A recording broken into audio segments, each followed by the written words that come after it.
I do know that we need to rethink how we see modern life. Like, too often we are told our jobs must be this. We must climb the corporate ladder, and that's the only option.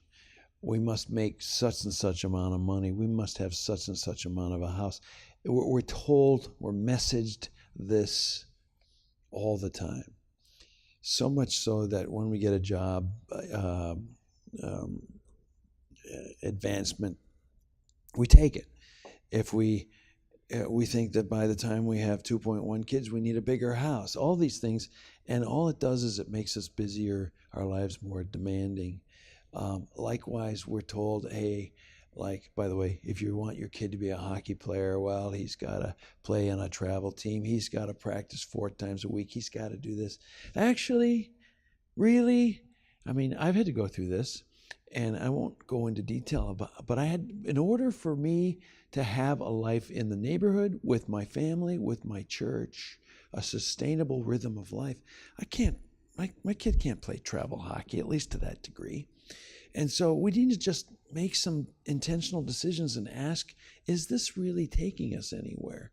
To have our kids in 52 different programs with this tutor and this, and so he'll become an NHL hockey player and all this. Is this really what we should be doing? We need to take a look at our lives. We need to slow it down. I really believe you have to resist our culture in this respect. And when people see there's another way to live our lives, I think they'll be challenged by it and actually be attracted to it, because most people are just surviving in this rat race that we call life.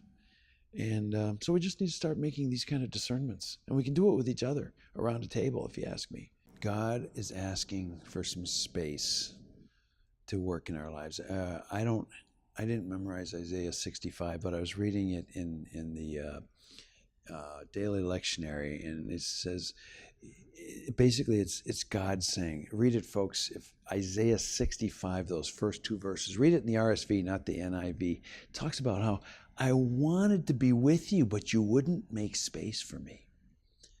I wanted to be present to you. You were rebellious and you were given over to your own devices. And this is the dilemma. Do we want God, or do we want all of this modern baloney? I really believe we need to challenge people to live life differently. And a lot of people are already recognizing this rat race is not what it's cut out to be.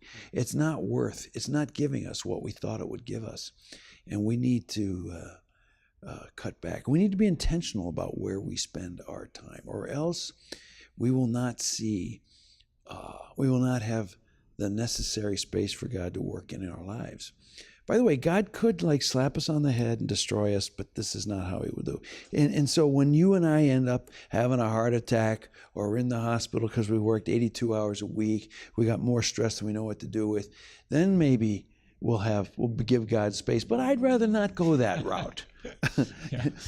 And I just think it's really important. Yeah. And you're speaking to some really deeply human needs, right? The relational need with one another, the relational need, the connection with God. Absolutely.